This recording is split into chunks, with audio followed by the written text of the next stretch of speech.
Hey guys, how's it going today? Happy New Year. Today I'm going to demo a rose in gouache, and I'm going to start out with planning all the shapes, carve out our form, and I'm just going to use a wash of burr number to do that, and we'll get our pre-drawing set up, and we'll just establish kind of a focus, non-focus in the background, kind of looked out on the photo. So I'll paint it like that, and we'll plan out the shapes.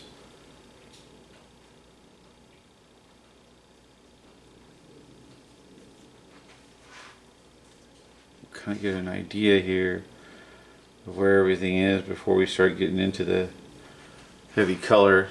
Cool thing about gouache is, of course, that you can paint over your underpainting stuff because it's opaque. So just do a nice light gouache wash of shapes, plan everything out.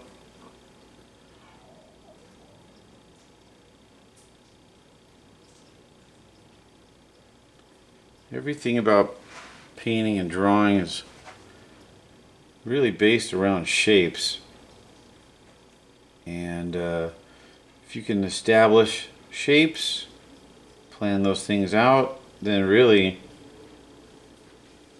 that's about everything right there. And right now I'm just sculpting out the shapes, the form of the flower, and I'm not really trying to get super detailed or anything like that. We don't want to get detailed until later on. So I'm just using shapes to kind of sculpt out the form, kind of see where everything is. There's a thin line right there. And like I said, I don't want to get too detailed, but I don't want to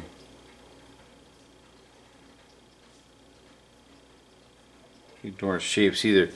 So what we're really trying to do here is sculpt out forms. This is the chance to sculpt out your form, make your changes, you know, when it's in a light wash, where it's not, you haven't done too much work yet. You don't have to go backwards. So we really want to work on our form, plan this thing out as much as we can.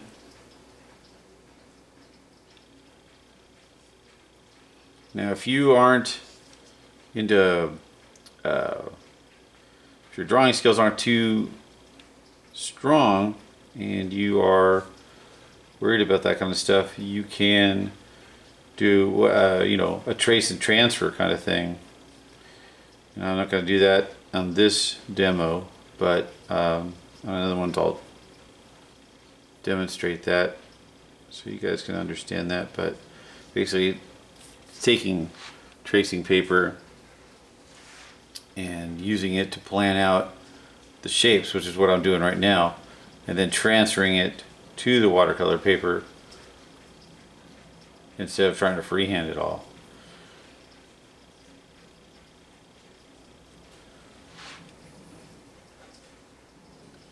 Usually this takes about 15-20 minutes or so, depending on how complex the image is. And what you really are looking for when you're painting, especially in the beginning process, is you want to take complex elements, complex shapes, and try to simplify them as much as possible so that you can recreate them. Right? So you want to deconstruct and reconstruct. So you're deconstructing images, complex images into simple images, and then building them up slowly to reconstruct, the complexity.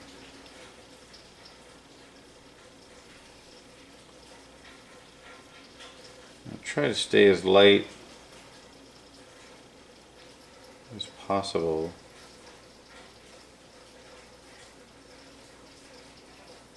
We're planning these things out.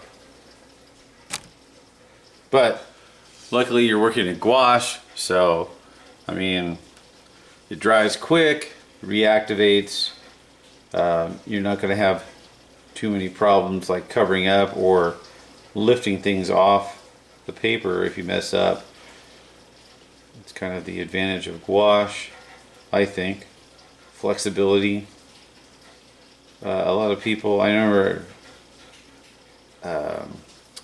starting out with gouache was a little rough because I was working with watercolor a lot. And with watercolor, you know, we're always worried about using the white of the paper rather than mixing the white like you do in oils and stuff, or acrylics, or you know. So it was a little bit different start, a little rough, but just because the thought process was a little different. Your thought process is really what matters the most, I think.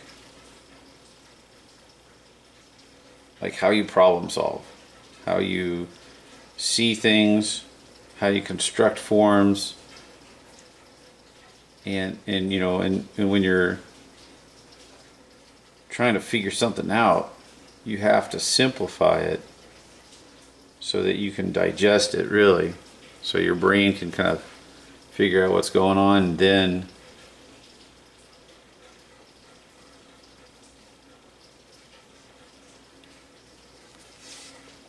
you can you know, build it back up slowly.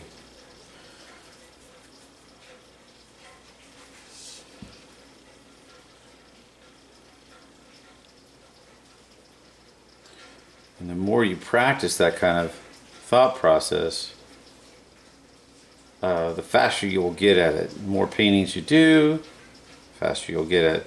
Now in here, in the top part of the rose, there's a lot of little complex shapes overlapping and stuff like that, and you may in the process, I'll probably simplify it for now, maybe not get too detailed, right? We just want to get the shapes in, the major shapes, and we'll come back into that, you know, building up the complexity later on.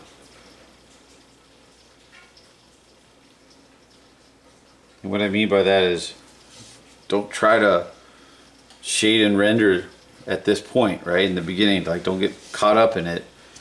At this point, you're really going to want to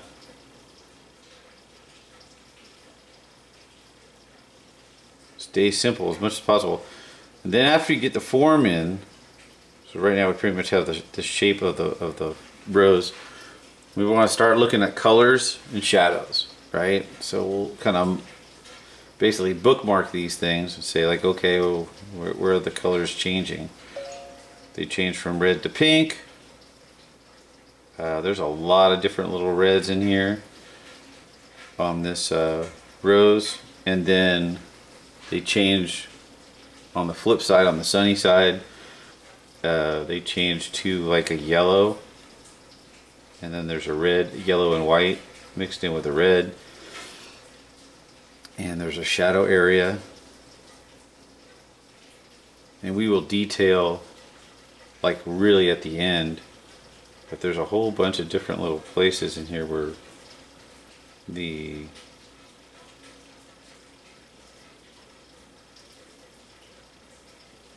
oops, okay.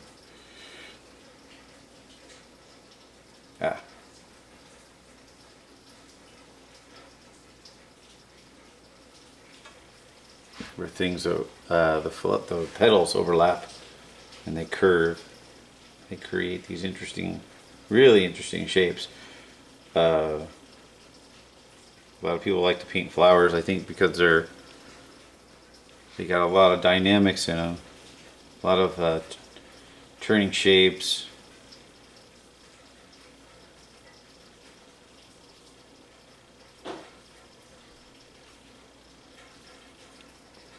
we're going to be kind of inventing a lot of shapes in here because I don't want to be stuck to trying to be exact.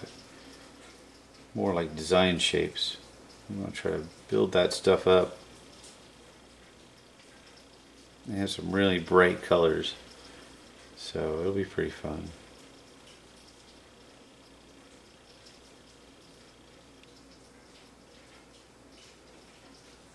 And I'll put this picture attachment so you guys can see it better. Maybe we want to do it. It's got a lot of cool, interesting colors. And the reason why you want to block all these things out later on when you start to color them, the shapes are going to help. These shapes are going to help me out, plan stuff out, and it'll be a lot easier for me to color this thing, because later on I don't want to have to design the shapes and color it and put all these things together at the same time. So I'm kind of breaking it up into different stages here.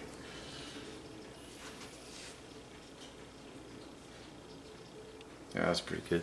Alright, so those are the shapes of the flower, and then there's some leaves on the outside, and we'll start with some dark. There's a couple dark shapes in here, so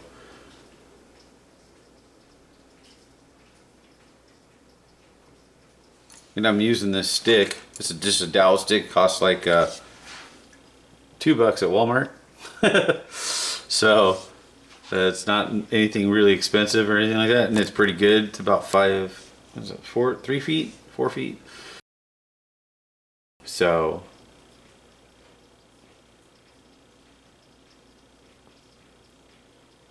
I try not to spend a ton of money on stuff. I mean, obviously you can spend a ton of money on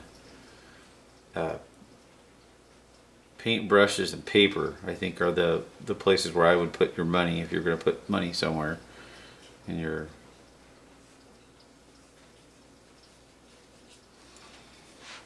if you were going to invest money somewhere. Maybe your palette too, depending on what you're doing. There's all sorts of things that people are trying to get you to spend money on, but you don't need to.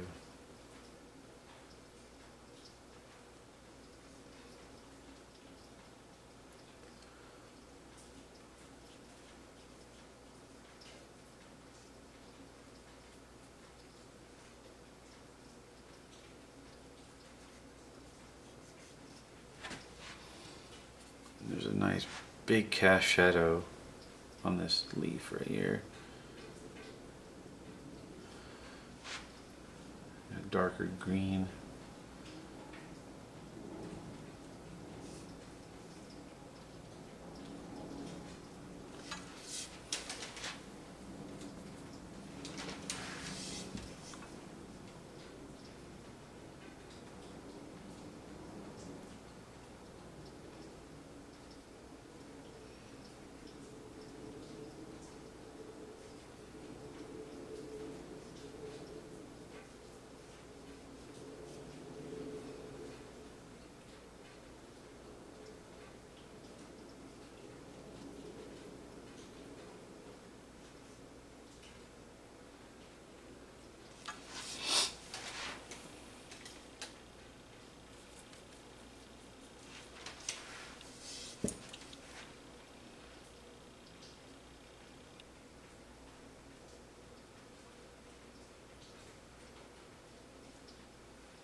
And there's these big color forms in the background.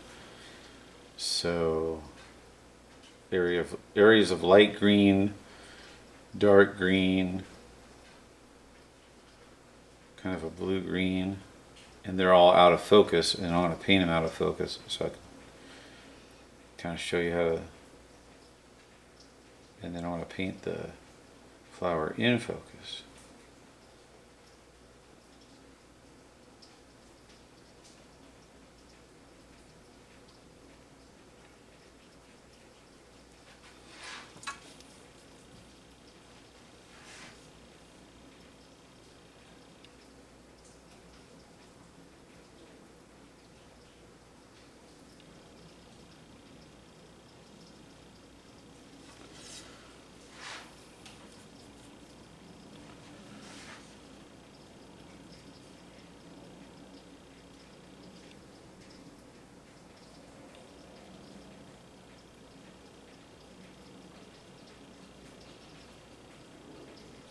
There's some pink flowers in the background that are out of focus.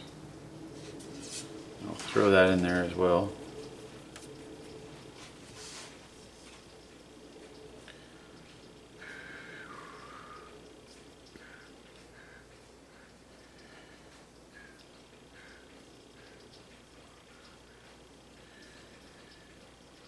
And there's just a teeny bit of sky at the top in the picture, so you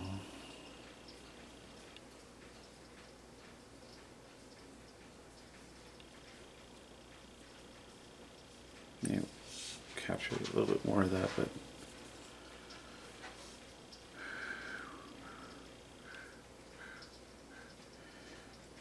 I'm going to block out some different color fields, more shapes, more areas.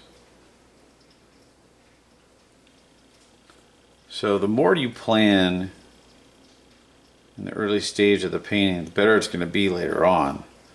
If you don't plan enough, then you end up having to plan, let's say when you're trying to render or get the finished stuff done, final details and stuff, and all of a sudden you gotta go backwards in your thought process. Like, I gotta build the structures from scratch and, you know, that kind of stuff. And that's, you know, that's okay to do if you have to.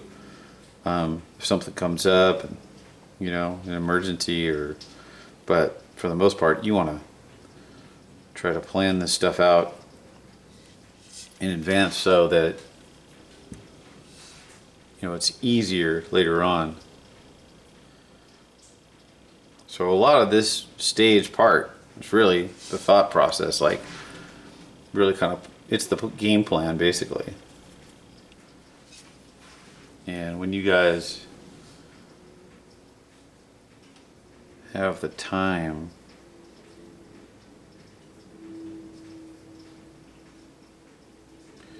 and you know, I'm doing this in burn number. You're probably wondering why burn number.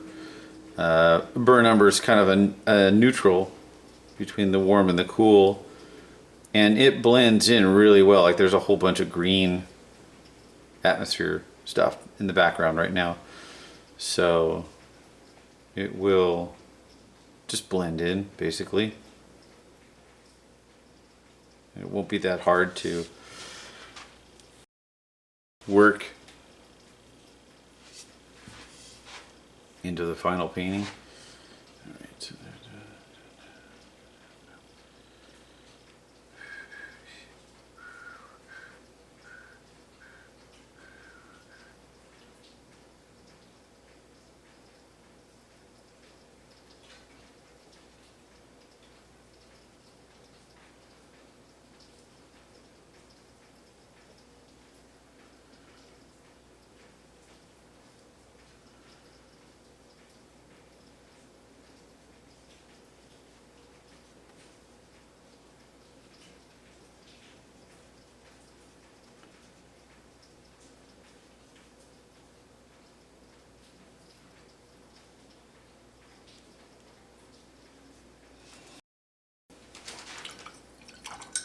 All right, so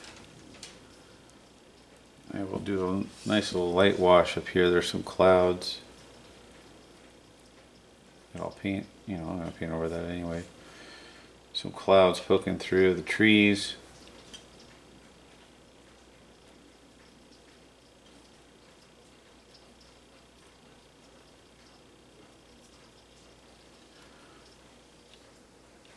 some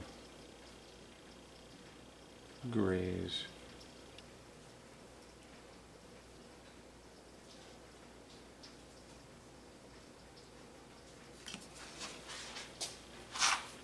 Alright, so there you go. So that's the general map of the painting, and then we'll get into the colors.